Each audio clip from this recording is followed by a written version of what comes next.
I came home from a long shift, dragging my feet, holding a bag of groceries like it weighed 100 pounds, and the first thing I noticed was how quiet the apartment was. No nails tapping the floor, no happy little huff behind the door, no Moose. My dog, my shadow, my 4-year-old rescue who loves squeaky toys and hates the vacuum, who comes when I whistle and sleeps under the bed when it storms, wasn't there. I called his name once. Twice. Moose. I tried to make my voice soft like I always do. Nothing. I opened the bedroom door and checked under the bed, checked his crate, checked behind the couch.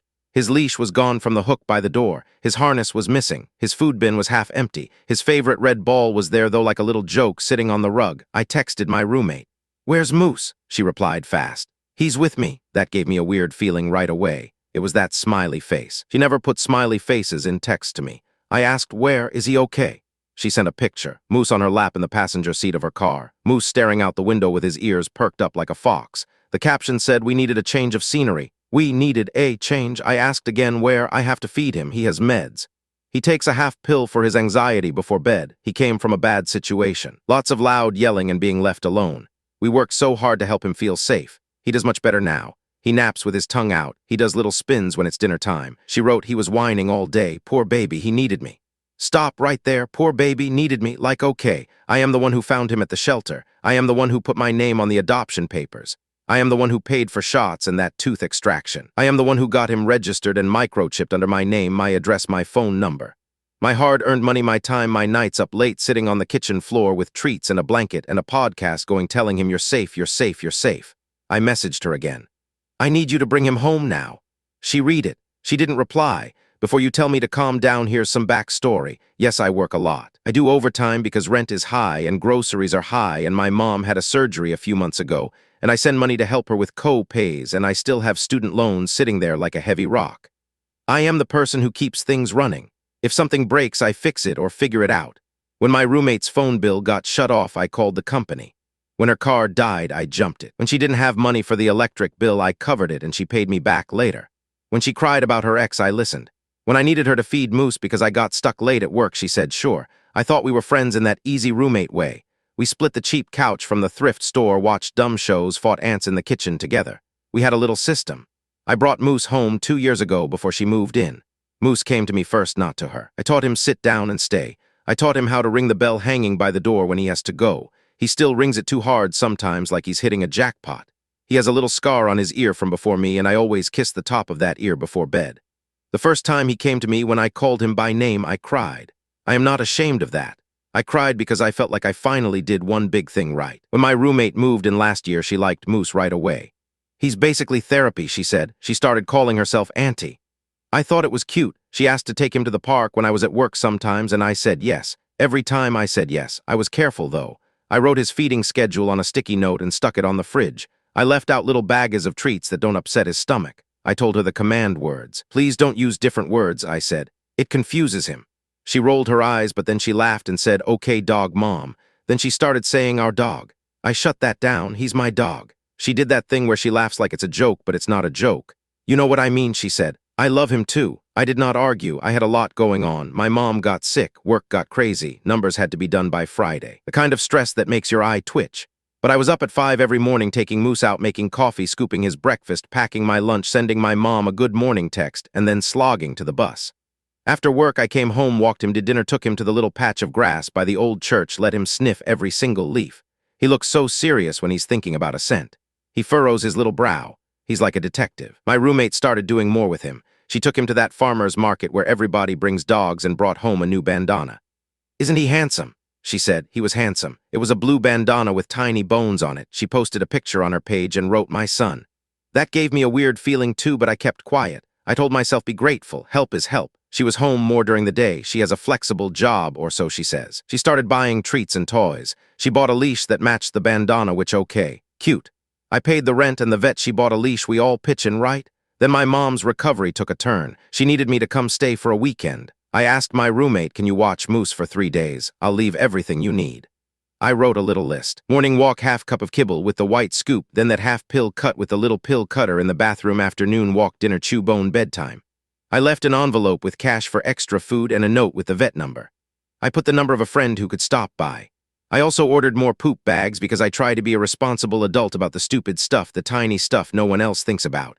The things that add up. She said, of course. We'll have fun. I went to my mom's. I video called Moose the first night. She held her phone low and made him wave. He looked happy. I missed him so much. I worried all night anyway because that's what I do.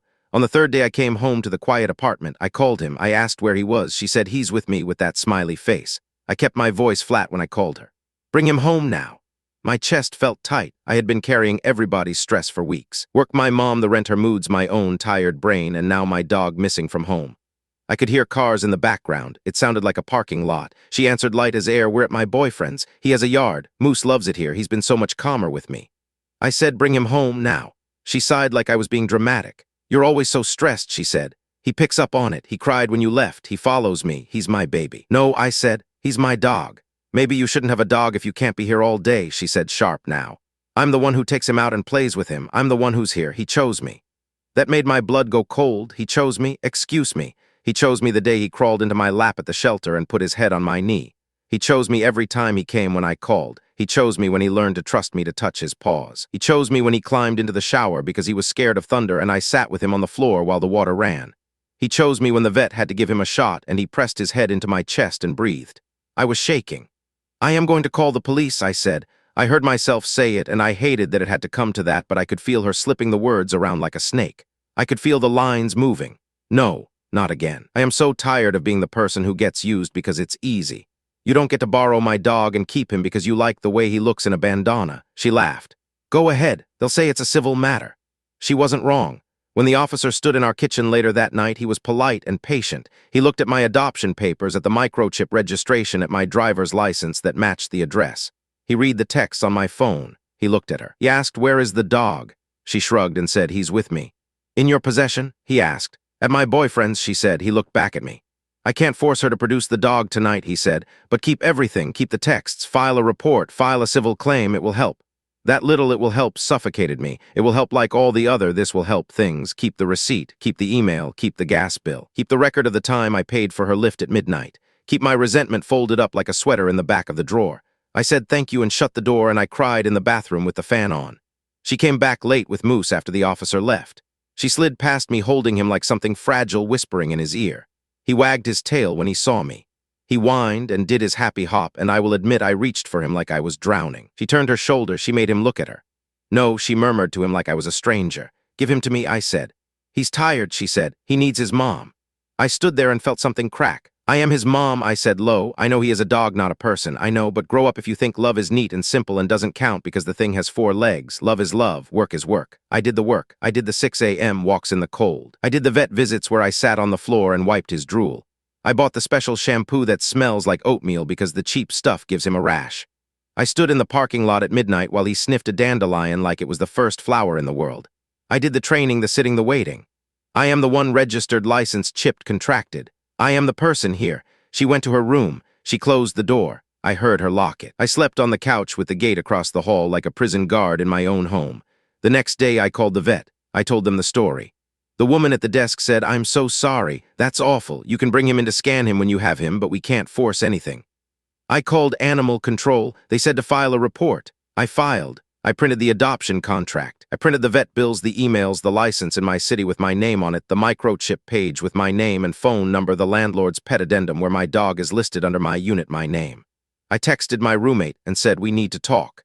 She said, we already did. He is staying with me. I said, if you don't return him by tonight, I am changing the locks and I am filing for an order to replevy. I don't even talk like that. I Googled that word with my hands shaking. I took a photo of all the papers spread out on the table. I sent that to her. I am serious. She wrote, you're not stable, you're scaring me. Moose is safer with me. I laughed out loud. The gaslighting was almost pretty in its shape. It was everything at once. You're mean. You're crazy. You're wrong. You're not enough.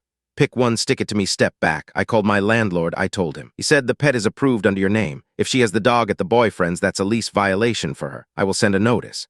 He did. Small win. It felt like putting sandbags around a house in a flood. I told my mom I was okay. She wanted to drive up and knock on the door. She is small, but she is fierce. I told her, stay home, please.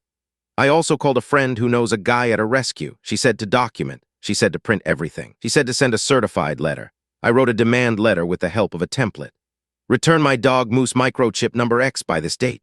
I sent it. I emailed it for good measure. I slid a copy under her door. She laughed when she saw it. I heard her laugh. While all this was happening, she posted a picture of Moose on her page lying on a blanket at her boyfriend's eyes closed looking content. The caption said, "He is finally relaxed. My sweet boy." The comments made me sick.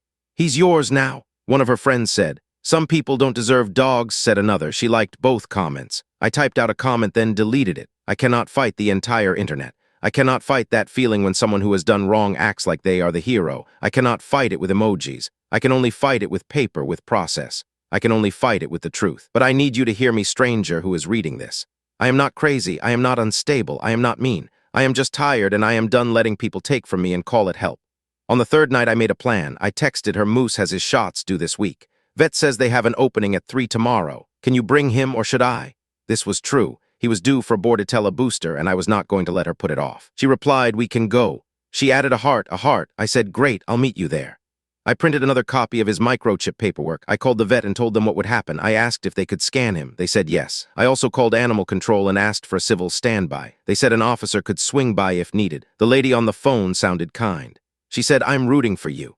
At the vet, Moose saw me across the room and he dragged her. He yodeled, he put his paws on me. He did his little hop. She tugged his leash and said, "Sit." He sat because he is a good boy, not because she owns him. I knelt and put my forehead to his. I whispered his name. He made that low, happy sound in his throat. I felt my own throat get tight again. I stood up steady. The tech came out with the scanner. "Let's check that chip," she said, bright as a bell. She scanned. It beeped. She read my name off the screen, my name, my phone number, my address. The tech looked at my roommate and said, "We can only talk to the registered owner about medical care. That's her." She nodded at me. My roommate smiled like this was a cute misunderstanding. "We co-parent," she said, breezy. The tech did not smile back. "Can I have the leash?" I asked my roommate. "No," she said just as bright. "We can share him." I picked up the harness tag and flipped it. She had put a new tag on it. It said Moose, but under it her phone number. She had also put a pink little charm that said Mama's boy. Mama who? It wasn't me. I didn't wear pink charms on my keychain. I felt rage and grief sit side by side in my chest like two heavy birds. The vet came out. "She knows Moose. She knows me." "Hello," she said. "Who will be signing today?" I said, "I will." She nodded and looked at my roommate. "We need space to work," she said. "Can you wait outside a moment?" My roommate laughed again, but she went. I watched her through the glass. She was texting fast. The vet scanned the chip again. "Do you want to call the officer now?" she asked low. I said yes. I stepped into the hall and called. I said, "We're at the clinic. I have all the papers. The microchip is mine." He said he would be there in 10 minutes. I went back in. Moose licked my hand and leaned his whole body against me. He weighs 40 pounds. It feels like a warm, solid answer. When the officer came, he asked my roommate to hand over the leash. She told him, "You said it was civil." He said, "We can't decide civil, but we can keep peace while items are returned. This dog is registered to her. He needs to go with her now." He said it calm. She said, "I'll sue." He said, "You do what you need to do." She tried to walk around him. He stood in front of her. He didn't touch her. He didn't raise his voice. He just didn't move. I'm not going to lie. I loved him in that moment like you love a dam that keeps back a flood. She handed me the leash like it burned her. "You don't deserve him," she said. "He cried with you." I knew she wanted me to fight. I didn't. I said goodbye. I said it in that way you say it when you are closing the door to the past and all its tiny cuts. I paid for Moose's booster. I bought him a new tag on the way home. It had my number. I told the vet to put a note on his file. "Do not release records to anyone but me." I emailed my landlord the outcome. He sent back the notice that he was terminating her lease for violation. He had been looking for a reason anyway. She had parties on weeknights. She never took trash out. She burned a pan so bad the smoke alarm screeched for 5 minutes. He said, "She has 30 days. That night, Moose slept on my bed, his nose tucked under his paw. He twitched like he was running in his dog dreams. I put my hand on his back and felt each breath. I slept like a rock for the first time in weeks. The next morning, I got up and I got us a better routine. I called a dog walker I trust for afternoons when I get stuck at work. I set up a camera facing the front door and our living room. I moved his crate into my room so he is with me when I am not home. I put his legal papers in a folder labeled Moose in big letters and I put the folder in a drawer I locked. She sent me a long text at 2 in the morning. It said I was cruel. It said Moose was sad. It said she bought him a bed and toys and that she was owed money. I sent her a list of what I would pay her back for. I was careful and fair. The leash she bought? Yes. The toys? Yes. I sent it through a payment app with a note, paid in full. I did not leave anything for her to hold over me. She sent another message that said she would be filing a claim. I told her she could contact my lawyer. I do not have a lawyer. I have Google and a mom and a printer and a healthy amount of spite that keeps me moving when my legs feel slow. She moved out in a sulk and took my missing mug with the fox on it. Whatever. I bought that mug at a yard sale for $1. She can keep the mug. I will keep the dog and my peace. Here's what I know. I know I did not imagine any of this. I know how slow a person can slide their way into your life, call themselves a helper, and then start taking little pieces until one day they take something big and call it theirs. If you are the person who always handles things, people will hand you their mess and then blame you for the smell. If you are the person who loves steady and quiet, someone louder will try to talk over you and claim the credit. They will say we when it is your work. They will say our when it is your thing. They will want your dog, your calm, your labor, your safety, your sleep. I learned that no is a complete sentence.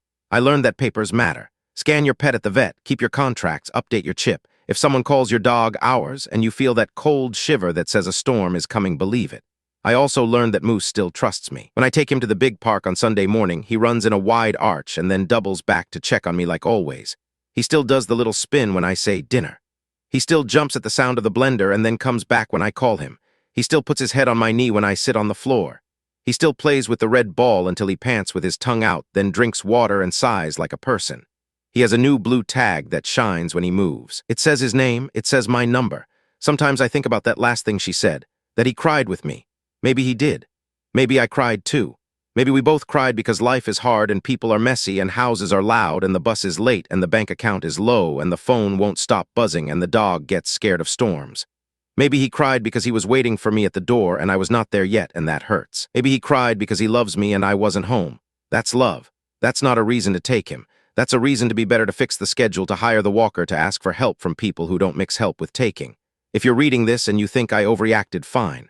Imagine someone took your kid's stuffed bear and said, oh, he loves me more now. Imagine your friend borrowed your car and didn't bring it back and then posted a selfie at the beach with it. Imagine your neighbor took your mail and said, you never check your mailbox. Imagine your sister took your wedding dress and said you shouldn't have bought one if you were going to be busy.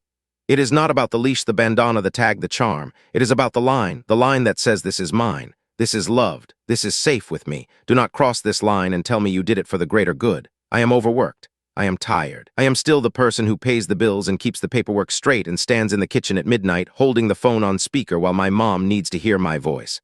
I am not perfect. I do not cut my apples into perfect slices or fold laundry right away or answer every text on time. I am messy. I leave my shoes by the door. I curse when I stub my toe. I fall asleep on the couch sometimes with the lights on. But I know what is mine and I will not apologize for holding on.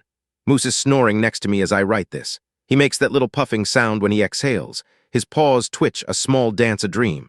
I reach over and scratch the spot by his collar and his leg does that thump-thump on the couch. He opens one eye to check on me. I say it's okay and he sighs and goes back to sleep. It is okay. It will be. I got my dog back. I drew the line. I held it. And the next time someone thinks they can cross it, they will see my pile of papers, my calm voice, my straight back, and my dog sitting at my side with his head high and his tag shining, and they will know. Not this time. Not ever again.